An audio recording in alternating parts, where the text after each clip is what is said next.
When one's consciousness is completely purified of the contamination of material existence, gross and subtle, without being agitated as in the working and dreaming states, and when the mind is not dissolved in the susrupti, deep sleep, one comes to the platform of trance. Then one's material vision and the memories of the mind, which manifest names and forms, are vanquished. Only in such a trance is the Supreme Personality of Godhead revealed.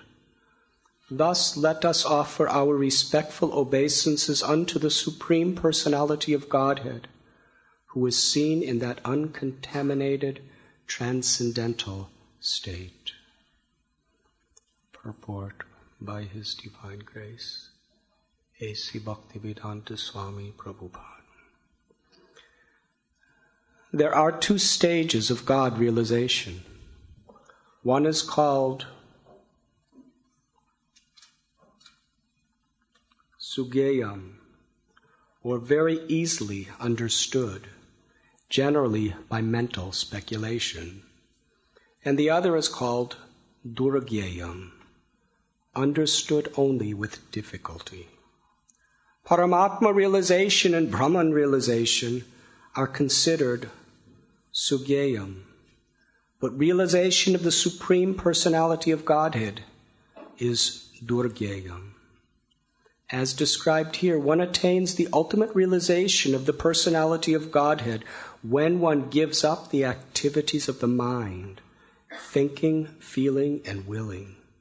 Or in other words, when mental speculation stops. This transcendental realization is above susrupti, deep sleep.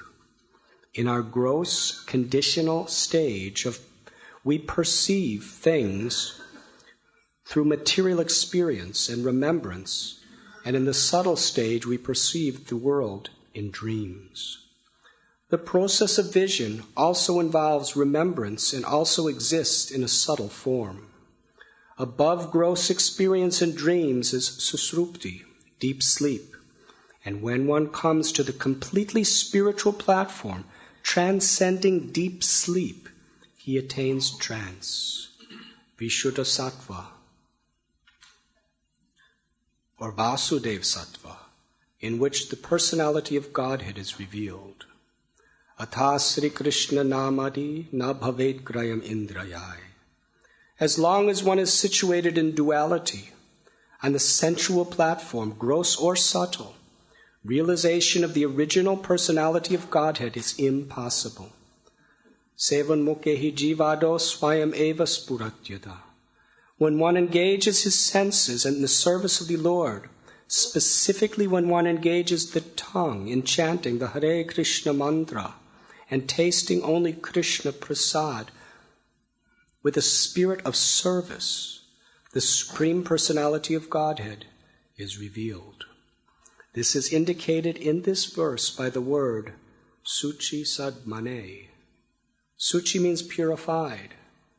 By the spirit of rendering service with one's senses, one's entire existence becomes Suchi Sadma, the platform of uncontaminated purity.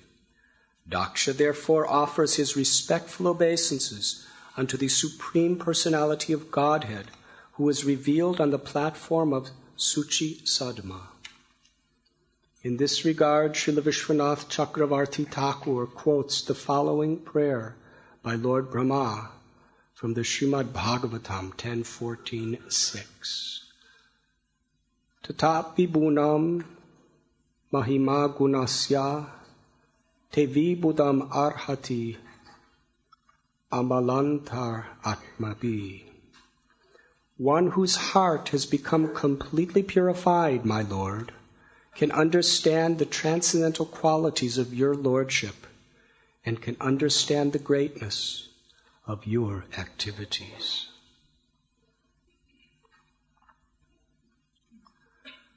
Om Agyantimidandasya Jnananjana Chalakaya Chakshurunmilitam jena tasmai Sri Gurave Namaha. Sri Chaitanya Manobhishtam Sthapitam Yena Bhutale Swayam Rupa Kadamayam Dadati Swapadantikam Bandeham Sri Guru Sri Juta Padakamalam Sri Gurun Vaishnavamscha Sri Rupam Sagrajatam Sahagana Raghunathanvitam Tam Sajivam Sadvaitam Savadutam Parijana Sahitam Krishna Chaitanya Devam Sri Radha Krishna Padan Sahagana Lalita Sri Vishakhanvitamscha. He Krishna Karuna Sindhu Dina Bandhu Jagatpate Gopesha Gopika Kanta Radha Kanta Namostate Tapta Kanchana Gaurangi Radhe Vrindavaneshwari Vrishabhanu Sute Devi Pranamami Hari Priye Vansha Kalpatarubhyascha Kripa Sindhubhya Evacha Patitanam Bhavanebhyo Vaishnavebhyo Namo Namaha. Sri Krishna Chaitanya Prabhu Nityananda Sri Advaita Gadadhar Shivasadi Gaura Bhakta Vrinda. Hare Krishna, Krishna Krishna, Hare Hare, Hare Rama, Rama Rama, Hare Hare. When one's consciousness is completely purified of the combination of material existence, gross and subtle, without being agitated as in the working and dreaming states, and when the mind is not disturbed, as in susrupti, deep sleep, one comes to the platform of trance. Then one's material vision and the memories of the mind which manifest forms and names are vanquished. Only in such a state is the Supreme Personality of Godhead revealed. Thus let us offer our respectful obeisances unto the Supreme Personality of Godhead, who is seen in that uncontaminated, transcendental state. Today we are reading from Srimad Bhagavatam, Canto 6, Chapter 4, entitled the Hamsaguhya Prayers, Text 26.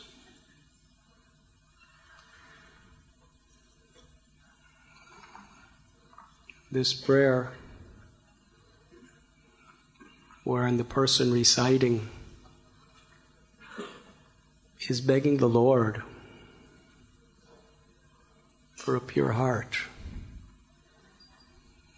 without material motivations, a heart that is uncontaminated by the lust, envy, anger, greed, pride, and illusion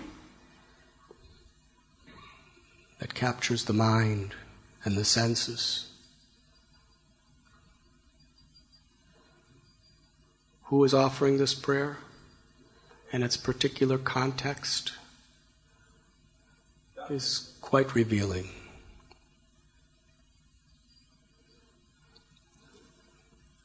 In the 4th chapter of Srimad Bhagavatam, we find Daksha coming into assembly of the greatest leaders of the universe, rishis, sages, brahmins, demigods.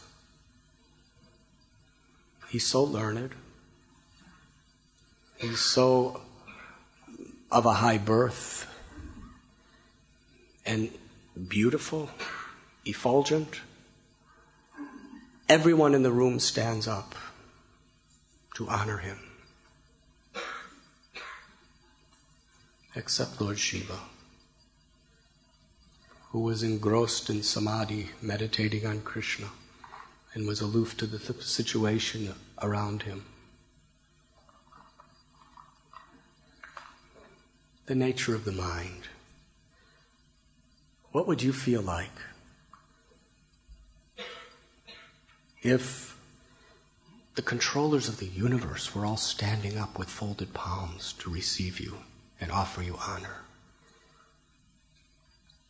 And not just some Brahmins from the UK, but the Brahmins who are glorified in Srimad Bhagavatam, the Puranas and the Vedas, if they were assembled to stand up to receive you.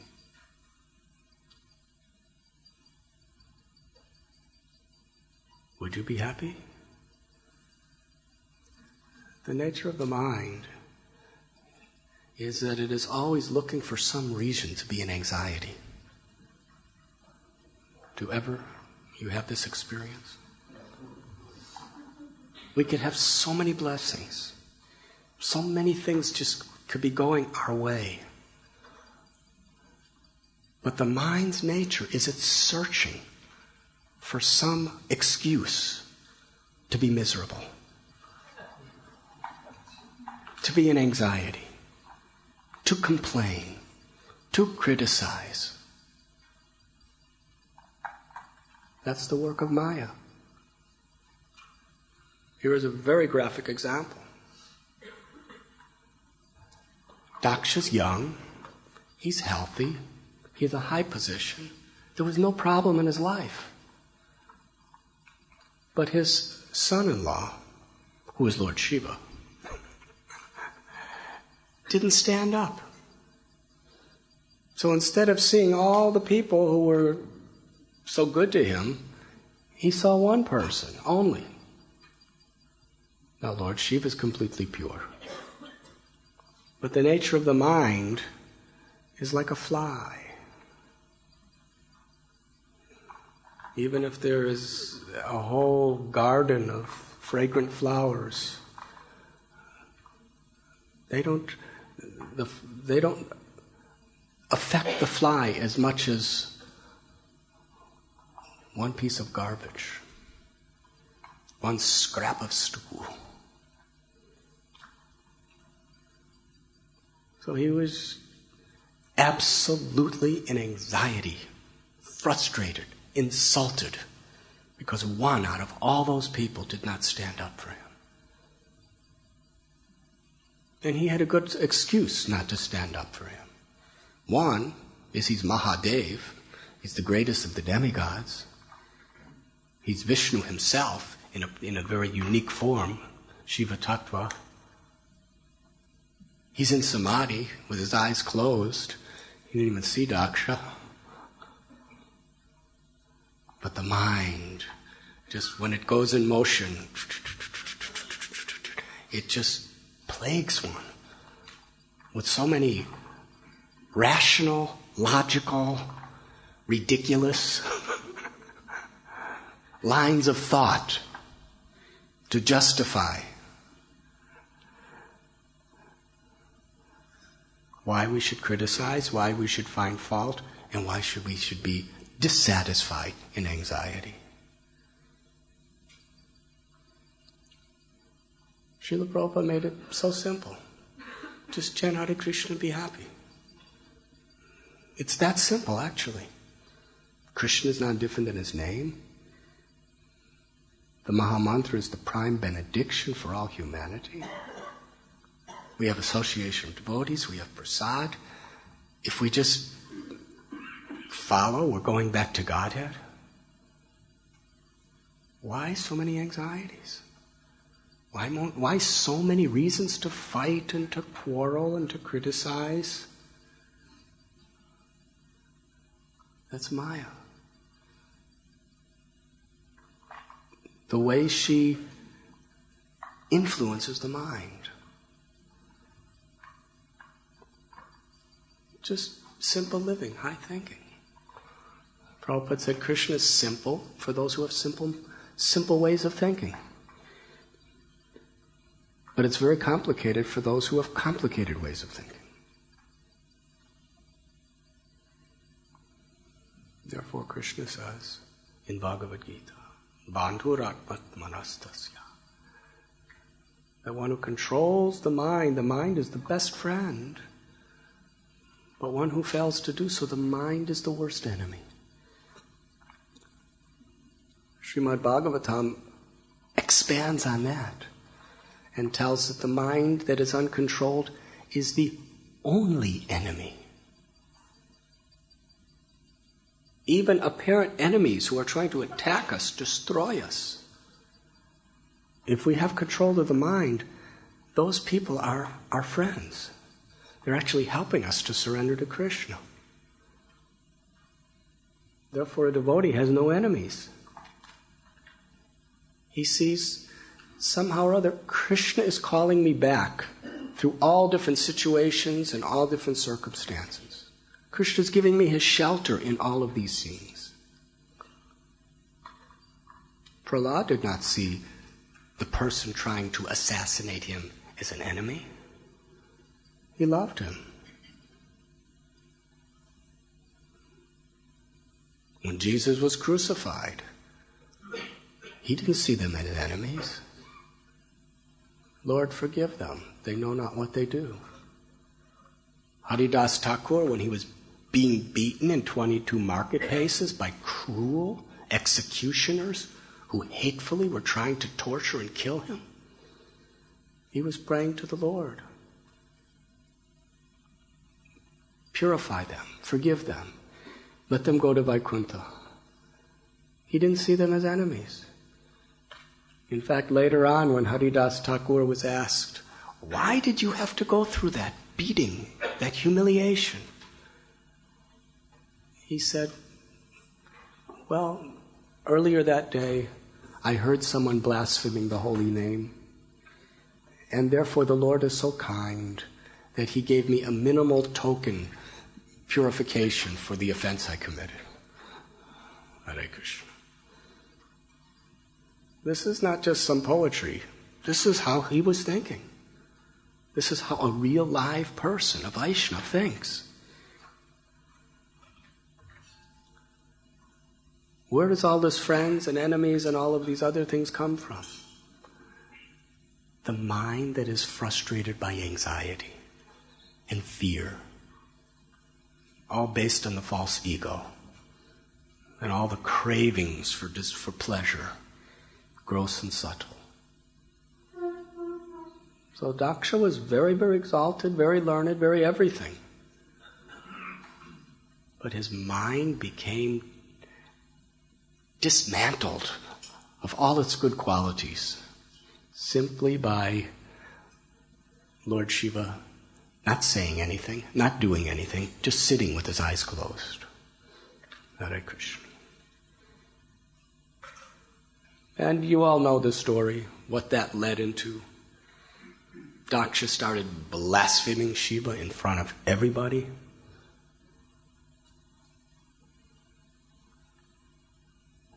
And that blasphemy is forever in the pages of Srimad Bhagavatam. Whatever's written in internet, it's not going to last. Nobody's going to care about anything on the internet in a few years. Yes? But what's in the pages of Bhagavatam is forever. Hare Krishna. So this was a heavy blasphemy. And ultimately that influenced others to blaspheme each other. One man's hatred created the influence of so many other people to start hating each other, criticizing each other, finding fault with each other, cursing, counter-cursing, counter-cursing, and then counter-cursing. That's what it was like. It was horrible. And then eventually Daksha was so hard-hearted by his uncontrolled mind that he showed cruelty to his own daughter. And she could not tolerate it, gave up her life. Lord Shiva sent his people, and Virabhadra, this very amazing personality. And ultimately, Daksha got his head cut off and thrown in a fire. Hare Krishna. So much for his greatness. Later on, Lord Brahma comes, and Shiva, he's a forgiving person. He actually was not against Daksha. He just understood to what extent Daksha needed to be learning a lesson. So Lord Shiva, he didn't have a head, it was burned in the fire. So to bring him back alive, you have to give somebody a head. So originally a goat was supposed to be in that yajna instead of Daksha. So he put the goat head on Daksha. This is high medical technology. We're very proud of our liver transplant and kidney transplant and even heart transplant, but have you ever heard of a head transplant? That includes the eyes, the ears, the nose, the mouth, the tongue, the brain, everything in one. And there was no anesthesia. There was no operating theater. It was just Lord Shiva just picked up the goat's head.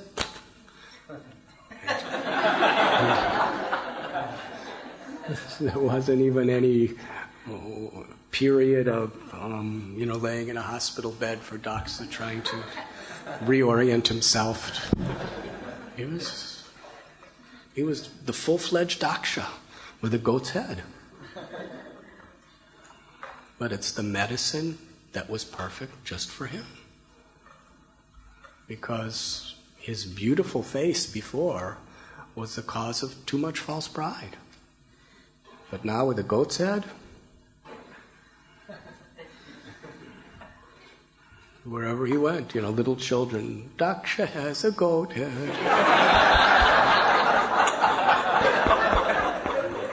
It's very humiliating.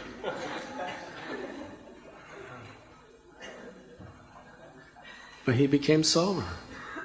And he begged forgiveness from Lord Shiva. But after some time, the Srimad Bhagavatam explains, he had to give up that life. It was just too much, trying to be a demigod and doing his service and living in such a abnormal condition. So in the Chakshusha Manvantar, the same Daksha took rebirth. And he was given the same post. And he remembers the past. The Lord is so forgiving. He created such an offense that created such a scandalous situation that involved the universe. That Daksha Yajna, when they were cursing each other, that wasn't just like a husband and wife fighting in their bedroom. It's not just like, some sannyasis arguing over, territorial rights to preach. It's not like temple presidents arguing over territorial rights. It's not like arguments at GBC meetings. It's much bigger than arguments in the United Nations. Or even between the Cold War between America and Russia. This is small time, involving just one little planet, a speck in the universal creation. Here are the rulers of the universe and the greatest Brahmins from the higher planets. They're cursing each other. They're seriously trying to damage each other. This was major. And that whole scandal, which created death and bloodshed for many, it was all caused by Daksha's false ego. But still, because he was a devotee, and ultimately he begged forgiveness, after being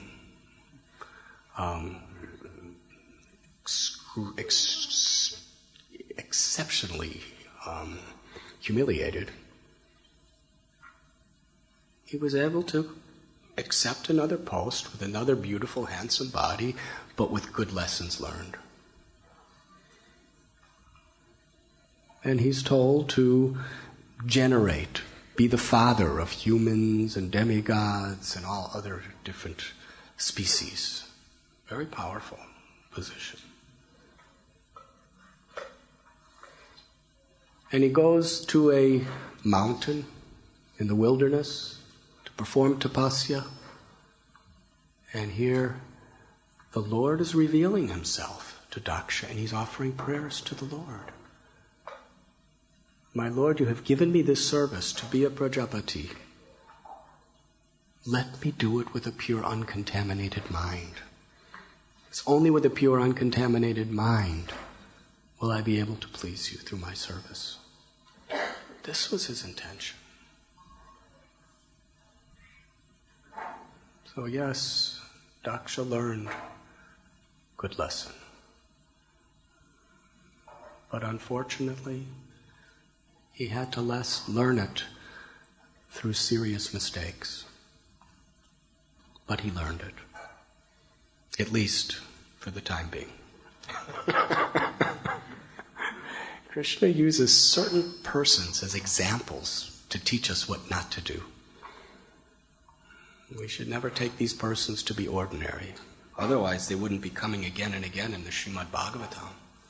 And they wouldn't be seeing God like Indra. Indra makes mistakes, but then God comes personally right before him to correct him.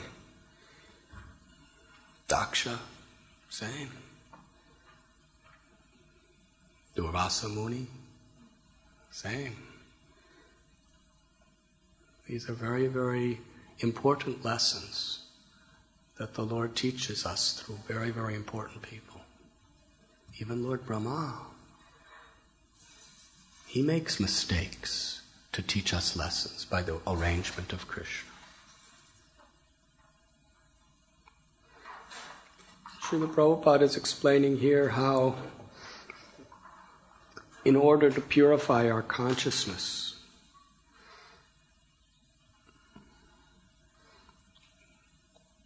Atasri Krishna Namani Nabhavedrayam Indriya. We have to go beyond duality. We have to go beyond this mental state of accepting, rejecting, hankering, lamenting. Whatever we have, the nature of the mind is we're hankering for more or lamenting for something else.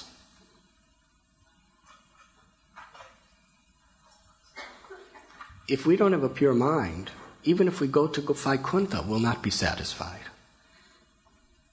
We'll be hankering for something else. We'll be lamenting for something else.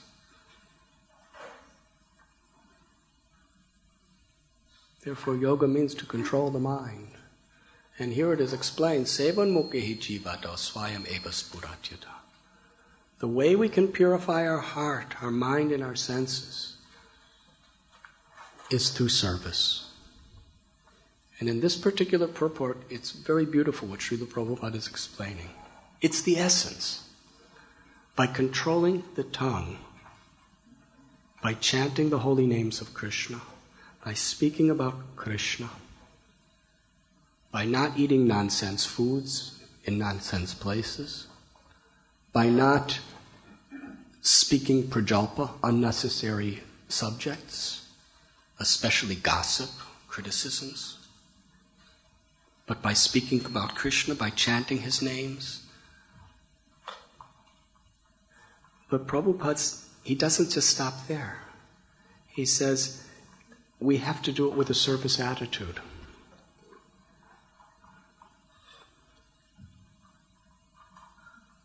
Whereas, let me just read that again.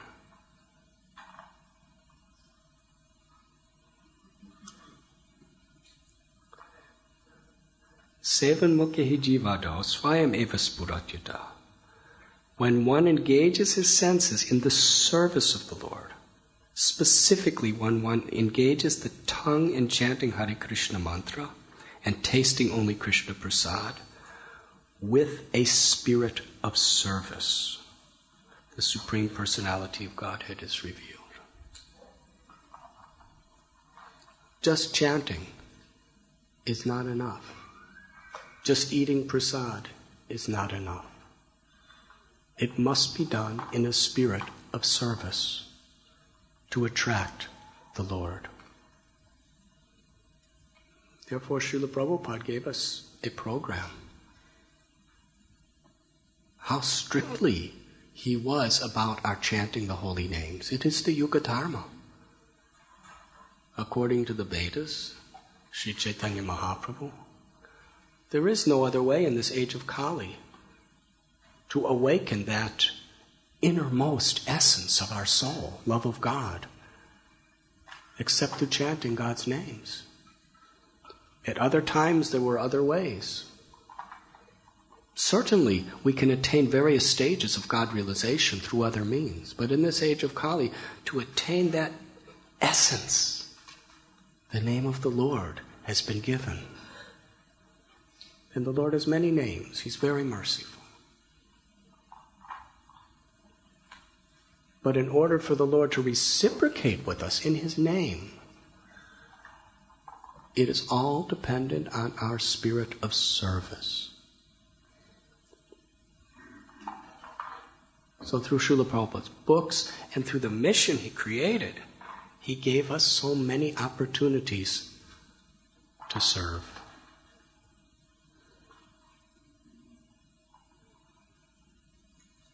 To serve the Vaishnavas, to serve the spiritual master, to serve the conditioned souls. A devotee who really understands what Krishna consciousness is, in every situation is an attitude of servant. Even if we are in a leadership position, we are serving our subordinates.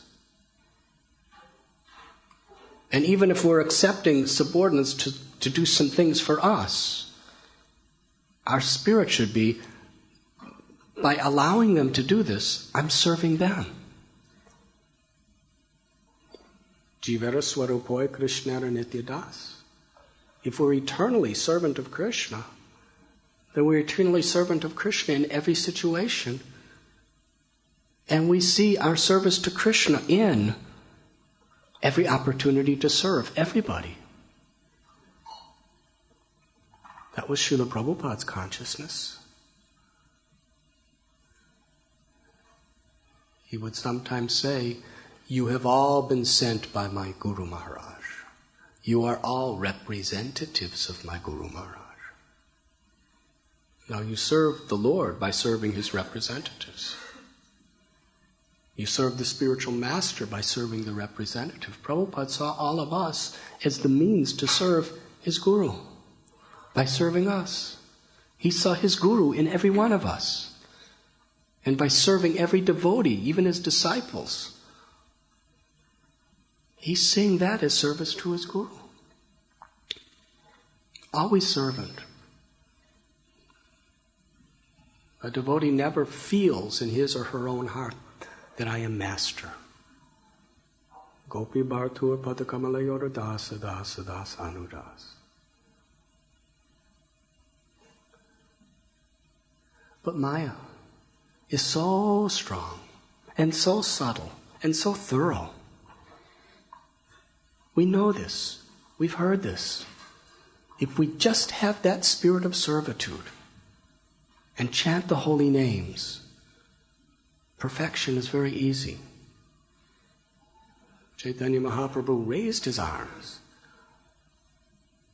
and he gave the world a benediction. Just chant the names of Krishna and do not criticize others, and I will deliver you. If we can just do those two things. But you can't not criticize others unless you really have a service attitude.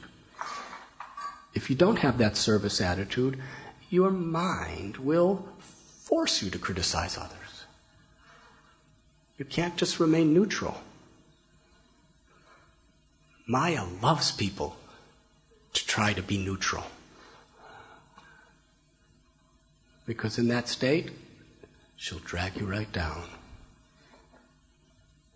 When you're going in a river and you're being led, I remember years ago, I got caught in quicksand. And in order to get away at quicksand, I had to swim upstream in a river. And the river was just pulling me back to the quicksand, where I would die. Hare Krishna. Now, can you remain neutral in a situation like that? Well, I don't want to go back. I don't want to go forward. I'll just relax. You can relax, but you'll be in the quicksand in a matter of seconds. To swim upstream is a struggle. And the current of this material world is all down. Maya, the current is all toward illusion. It's all toward the repetition of birth and death. And we have to fight against that current. And we have no power to do so. That current is too much.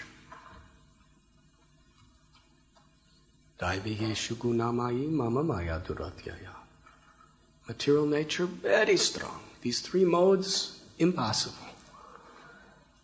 But we have to take shelter of the Lord. Then the Lord, by His supreme power, delivers us. The process of taking shelter of the Lord is by chanting His holy names in a spirit of the servant of the servant of the servant. If we do that, the Lord lifts us up. But we have to show our sincerity by using our free will to struggle to perform the service that pleases Guru, Vaishnavas, and the Lord.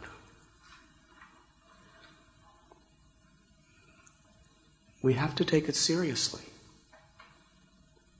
One of the greatest weapons of Maya that she defeats a devotee with, the mind, is complacency. We don't really believe that I have to do it now. Because Maya Devi, through our mind, gives us so many excuses.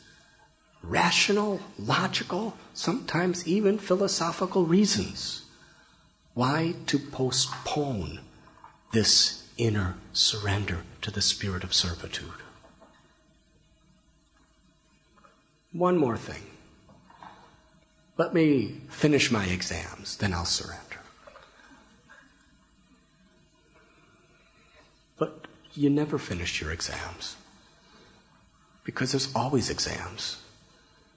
There's your elementary school exams, then there's your high school exams, then there's your college exams, then MA exams, then PhD exams. Then you may get married. Some serious exams coming.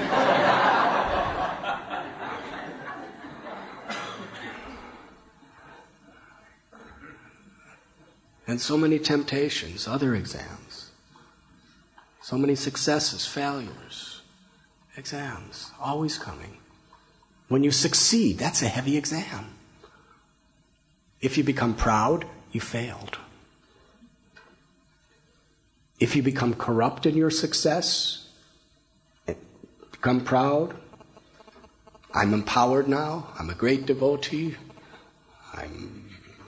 look at what I have done, very skillful, very knowledgeable, very industrious. If you think you're better than someone else, you just failed your exam. D-, maybe an E, maybe an F.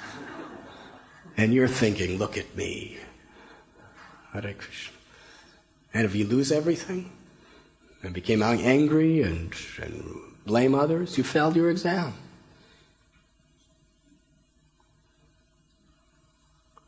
Every moment is an exam. And what does it mean to pass the exam? To maintain and increase your spirit of service.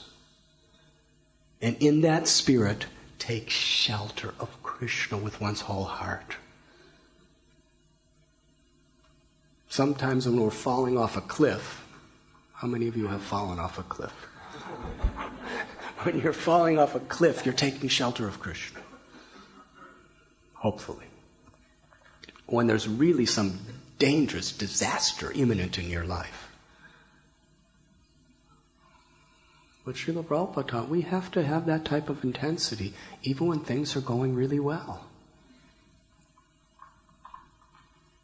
Complacency is one of our greatest enemies. We know what we have to do, but the mind just finds so many reasons why to postpone it. And it doesn't get any easier. The more you give in to Maya's dictations, the more you're habituated to do so, and the more difficult it becomes in the future.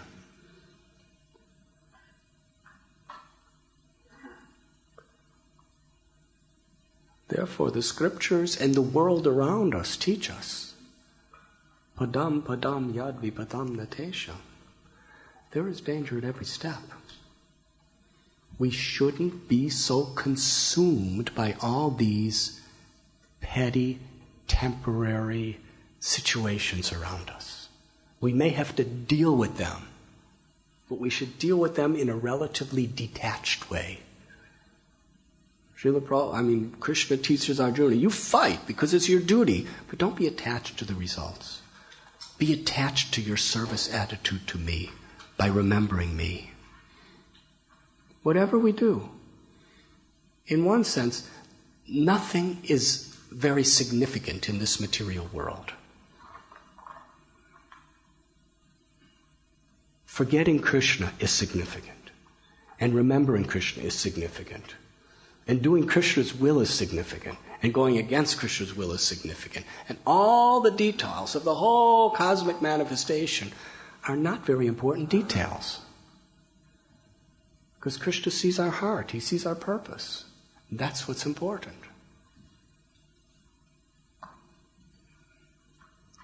But still, we just cruise along with life. Can I tell a story? I was discussing this with His Holiness Radhanath Swami Maharaj last night. Hare Krishna. Recently I was sitting on a rock in the river Ganges, in the Himalayan foothills near Rishikesh. It was a very beautiful day. Himalayan breeze, cooling and refreshing my body.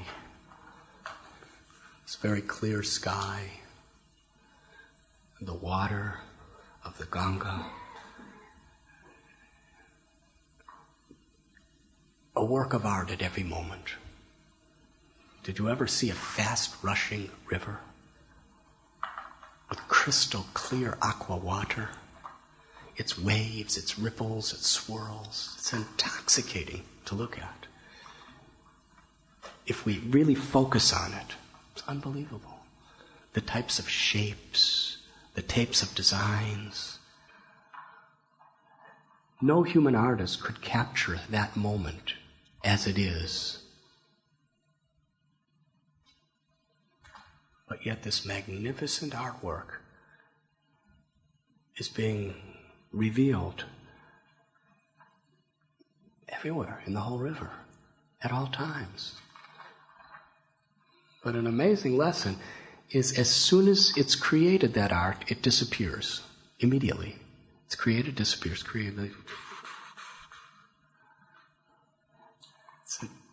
It's an ever-running process of creation of art. That's what the whole material existence is. Nothing lasts. Everything's changing. If only we could see the beauty of God's hand in everything. So while I was trying to focus on such noble thoughts, I looked up in the sky, high above, cruising through the airways, was a large hawk. His wings were spread. His orange, brown, colored feathers were shining in the sun. He began hovering lower and lower and lower and lower until he was just a few meters from over my head. And all these little birds, they were all chirping and winging around in very artistic but very almost passionate ways of flying. But the hawk was like the emperor of the sky. Such confidence. His glistening green eyes were gazing down and surveying the river. I was watching. Suddenly, the hawk plunged right into the river. And then I saw a little skirmish for just a few seconds. Then the hawk emerges from the river.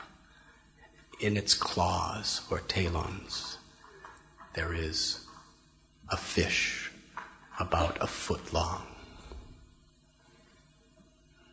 That fish I was watching so carefully that fish. He was totally, I don't know if it was a he or she.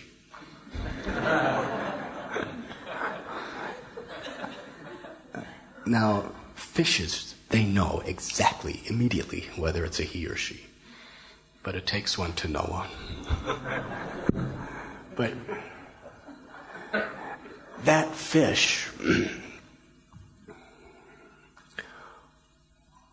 was completely confused. It was flapping, struggling. And the hawk just,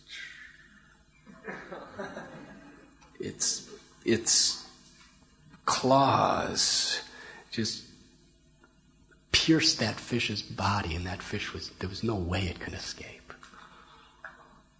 And flew higher, higher, higher into the horizon with the fish flapping. I was thinking, how much are we like that fish? What? I was trying to do a psychological evaluation of the fish. Which is a psychological evaluation of myself. Srila Prabhupada says that for a soul to be happy outside of its relationship with Krishna is like a fish trying to be happy outside of the water. Now, when the fish is in the water, he was born in a school of other fish. Because I was watching in Rishikesh, those types of fish, they're rarely alone. They're usually very social. Usually a couple dozen or even 100, they all swim together wherever they go. So this fish was born and raised in that river. It knew absolutely no other existence except that river. And it had its mother and its father and maybe its children and its friends and its relatives all around, and it was just going about its routine activities like every and any other day. Swimming upstream, swimming downstream, they know where to go, where to get food.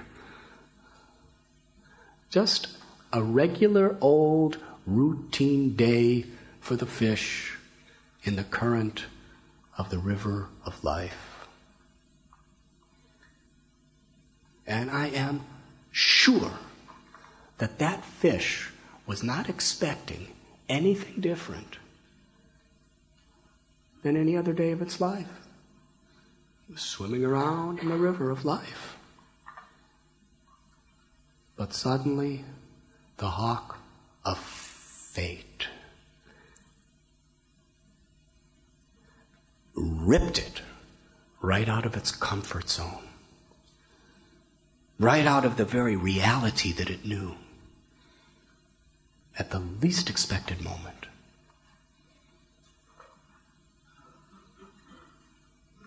And the fish was helpless, disoriented, and about to die.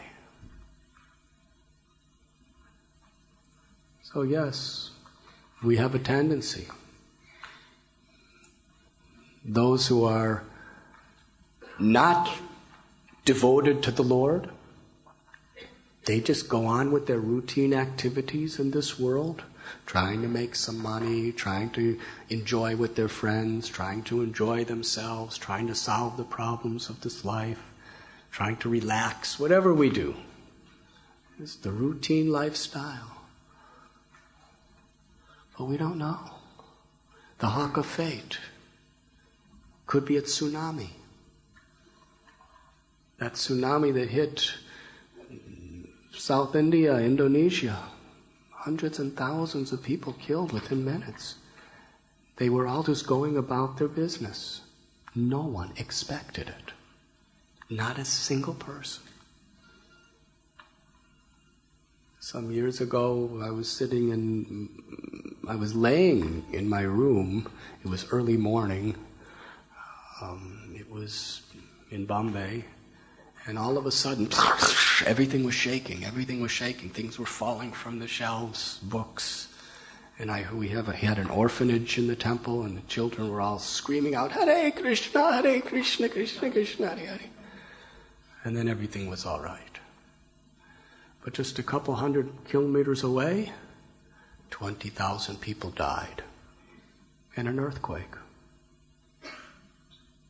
Did a single one of them, when they went to sleep that night, think, I'll never wake up again? No. Mothers had their rice and dal soaked to grind to make idlis in the morning. Fathers had their business plans. Children had their play plans or their school plans. The hawk of fate. Just a couple days ago, a cyclone in Burma. How many people killed? I think 22,000 they found so far. Just a couple days ago, 22,000 people were killed. Near Burma, Southeast Asia. No one expects it. And we're devotees. We're taught in every aspect of our whole teachings to expect those things. Not to be pessimistic, to be realistic. If we're not expecting those things, we won't really sincerely take shelter of our chanting, of our service, or of giving up our bad habits.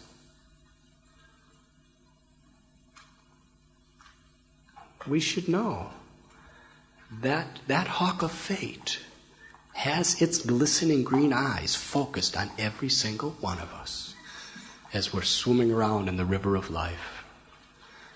And at any moment, everything changes. Could be the death of a loved one.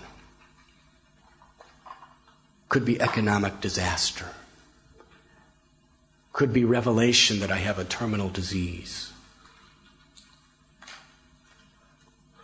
Could be natural disaster.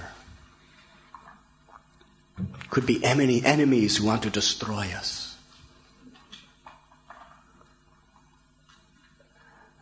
Recently I was in Russia. Can I tell you a secret? I'm sure this will never get out of this room. Because I know devotees are very confidential.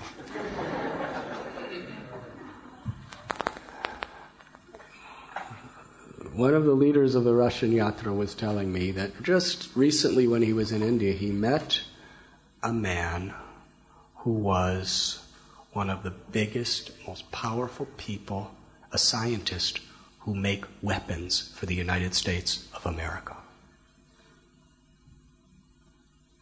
And he said, the arsenal of nuclear bombs in the United States alone, he said, if the United States were to use 1% of the bombs they have, they could wipe out 99% of the population of the world. Hare Krishna. Just, a couple buttons pushed. There's bombs. Pakistan, India, Russia, China. If something happens, one great person said, man never made a weapon that he won't use. And yet we're just swimming along. Yes. I know I'm supposed to take shelter of the holy name and give up my anarthas, but so many other obligations, so many other considerations. But the hawk is looking at us at every moment. Yudhisthira Maharaj, when he was asked by the Yaksha, what is the most incredible thing in this world?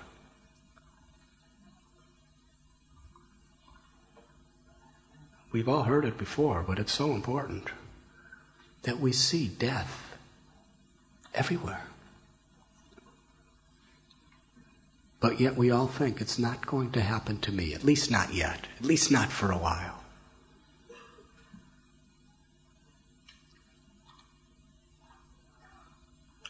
So we have to become very serious about Krishna consciousness, because Krishna consciousness is the most serious thing there is. To deliver our soul to Krishna.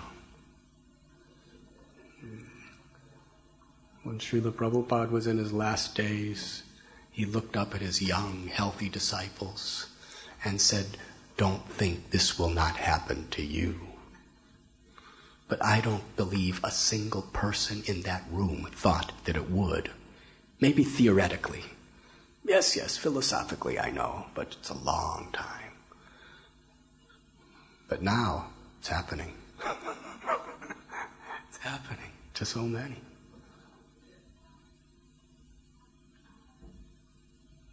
So let us take this wonderful opportunity very seriously. Let us fight against this complacency. Jesus said, be hot or cold, but if you're lukewarm, I spit you out. Krishna says, Vyavashayatmaka budhir ekeha kurunangana bahushaka hinantascha budhayo vyavashayanam. Those who are on this path are resolute in purpose. They are determined. The minds of those who are irresolute, complacent, is very many-branched. If we're not intensely trying to take shelter of Krishna, whatever room our mind has outside of that intense desire is going to be diverted by Maya. That's the way she works. And it doesn't get easier as you go older. We have to do it now.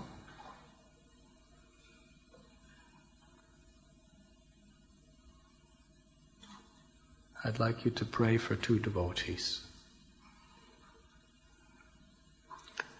Last night, just minutes before we came down to do the program, we received very tragic news. Of course, we know that Krishna is the supreme lover and controller of his devotees. That one 19-year-old devotee girl in Ukraine was in a car with several others. The car crashed and she died. Wonderful devotee, Yamunangi is her name. Please pray for her soul.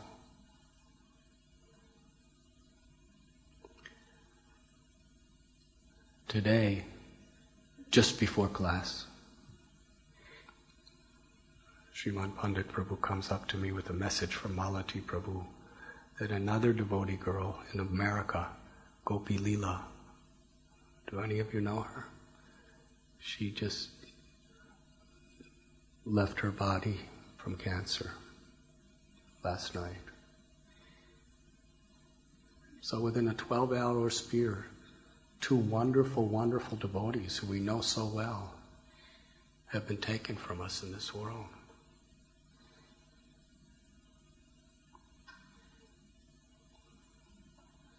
Please pray to Radha Gokulananda to shower their blessings and mercy upon them. But also we should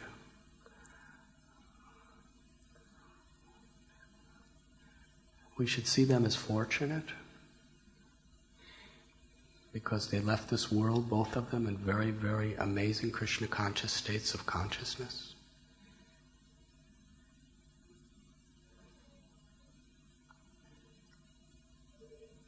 But we should also see that there's great lessons. That who are we? When will that hawk of fate take us out of the river of life as we know it? It could happen any moment to anyone, anywhere.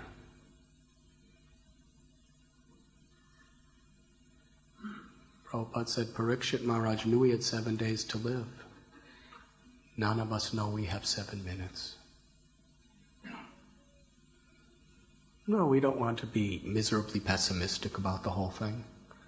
Prabhupada said we should chant Hare Krishna and be happy. He didn't say we should chant Hare Krishna and be fearful. In fact, Bhajahure Manasri Nandanandana Abhaya Charanara Vindare. If we take shelter of Krishna, we go beyond fear. So why is this Swami filling us with fear? We're supposed to be happy and fearless. How can we be fearless when we're just looking up for that hawk all the time? Little fishes, no hawk, not now. I listened to a beautiful tape. You all heard the story, but when you hear it from Prabhupada again and again and again, it just goes deeper and deeper and deeper. Prabhupada told a story how there was the minister of a king. The king was Akbar, I believe. And he asked the minister, when do we give up this material desires? As we grow older, we'll give them up? He said, no. They never go away. Unless you very seriously endeavor to transcend them. They never go away on their own. King said, I don't believe that. So a couple days later, he told the king, I want you to come and bring your daughter. I'm going to take you somewhere. So the king went with his daughter. There was an old man on his deathbed who was just on the verge of death. And the king comes into the room with his daughter. And then the minister asked the king, what was the man looking at when you came into the room? The king said, he was looking at my daughter. Was he looking at you? He said, he didn't even look at me. He was looking at my daughter. And then the king said, now I believe you. Don't think that material desires are just going to go away. They never go away. Birth after birth after birth, death after death after death. Param dristvani vartate. They only go away when we experience a higher taste. And we only experience a higher taste to the degree we take shelter of Krishna. Especially by serving his devotees, by hearing his glories, and by chanting his holy names. Hare Krishna, Krishna Krishna, Hare Hare, Hare Rama, Rama Rama, Why should we get involved in all these petty, egoistic pursuits in this world? We have our duties, perform your duties, but be in the right consciousness. Yes, Maya will provide unlimited excuses why to fight, why to be in anxiety, why to put the important things off to the next day.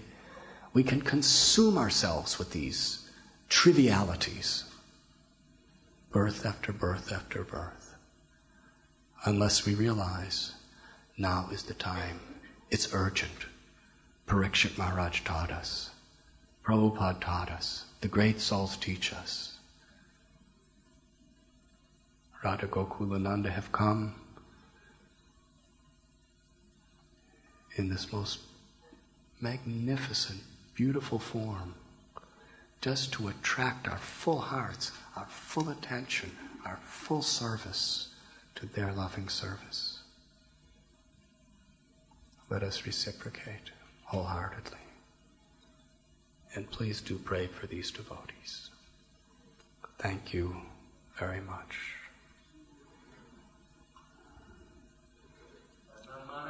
Would you like to speak something, Maharaj? Please? Some realization? I'll fly much happier if I hear your realization.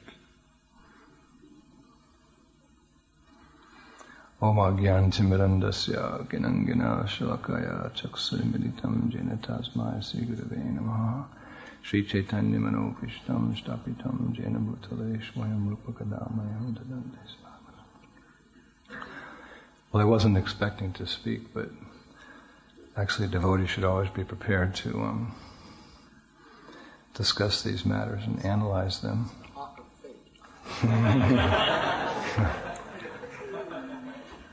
I was thinking as Maharaj was speaking that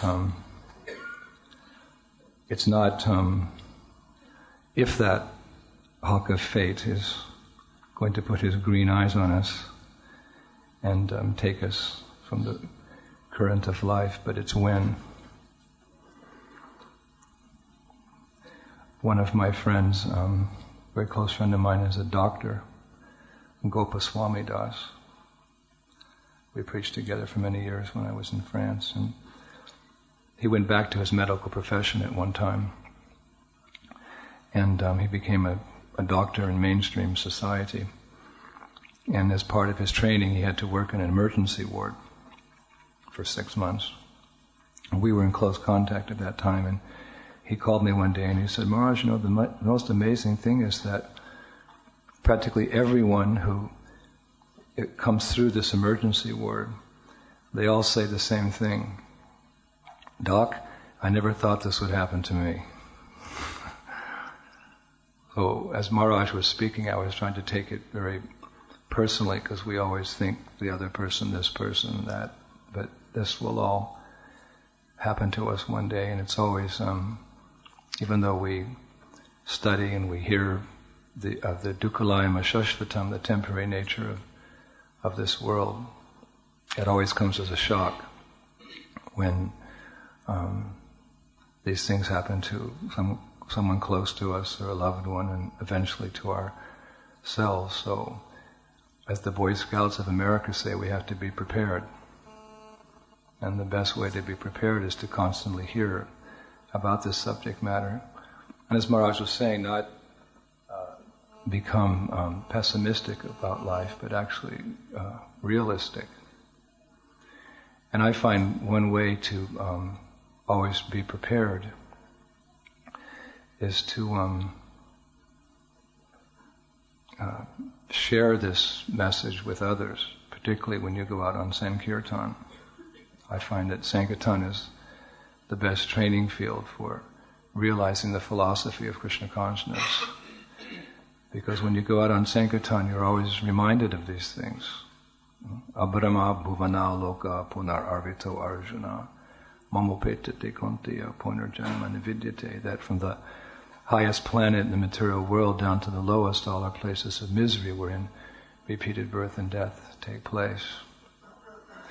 But it's interesting to note that although Krishna gives a pessimistic evaluation of material life, as we've been hearing today, Lord is so kind that He always gives the positive alternative. This is our hope in Krishna consciousness. Punarjanma navidyate. But one who attains to my abode, Arjuna, he never takes birth again. Radhanath Swami is very expert at analyzing material existence and helping us to give up our attachments to material life. But even within mundane society, there are people who realize these things. For example, Jean-Paul Sartre is a very famous French philosopher. And before I came to Krishna consciousness, I was reading some of his writings. He also expertly analyzed how temporary this world is and how much suffering it is. He could also give this analogy, that analogy. Of course, he wasn't quoting Shastra, he was speaking from his own perspective, but he was partially self-realized, you could say. But he had no positive alternative. So the conclusion of his analysis of material life was that he took his life. He committed suicide. You don't want to become his disciple. Follow his path. But the beauty of our Guru Shastra and Sadhu is though we hear these things and sometimes it's a bit scary. The class always ends on a high note because we have the positive alternative of Krishna consciousness. Punarjanma navidyate. That is a bit scary to hear like that, but if we are very serious in our practice of Krishna consciousness, Punarjanma navidyate, Krishna says such a devotee never comes back to this river of death, where we're pulled along by the current of our mind and our senses and dragged down, matirna Krishna patashvatova. Because of their uncontrolled senses, people too addicted to materialistic life gradually fall down into hellish conditions of life. And once they realize their unfortunate condition, neither by their effort or by the effort of others or a combination of the two can they be saved from that situation. It's scary. But if you follow the path of Krishna consciousness, you always have that wonderful positive alternative. And by going out and preaching Krishna consciousness, it's more than just philosophy. Class is philosophy and it's necessary, but also that practical experience is very important. When you go out and preach, you're reminded of these things. You can't help but see the miserable life of this world, especially here in London. Prabhupada said, as much as they've tried to make it look very nice, Prabhupada's conclusion was, what is London? London is hell. The newspaper reporter asked him, what do you think of London? Oh, Big Ben and the Parliament building and the River Thames and the great history and the kings and the queens. Prabhupada said, London's hell. That was the headlines in the newspaper. Swami's, yes, London is hell. So we hear and we see. But at the same time, by going out and taking this message to others, we see the Gaur Shakti, we see the internal potency of Lord Chaitanya, that through the process of Krishna consciousness, essentially through chanting, Hare Krishna, Krishna Krishna, Hare Hare, Hare Rama, Hare one can be delivered from this current of material life. So what intelligent person would not take advantage of that opportunity? It's clear through Guru Shastra and Sadhu, the conclusion is very clear. Dukkalayam ashashvatam, like we said yesterday. Eloquence is truth spoken concisely. Dukkalayam ashashvatam, it's a temporary place for me. So here's the solution. What intelligent person would not take the opportunity? But still, although we hear these things, we still remain attached. This is Maya. Although we hear such a wonderful lecture again and again, we walk out and the material desires surface and we contemplate them for a moment. So what to do? Well, our strength is in our numbers. Many hands make small work. If we remain in the association of devotees, this is our strength. And we can help each other out of this current of material existence by congregational chanting of the holy names. Hare Krishna, Krishna Krishna, Hare Hare, Hare Rama, Hare Rama, Hare Krishna.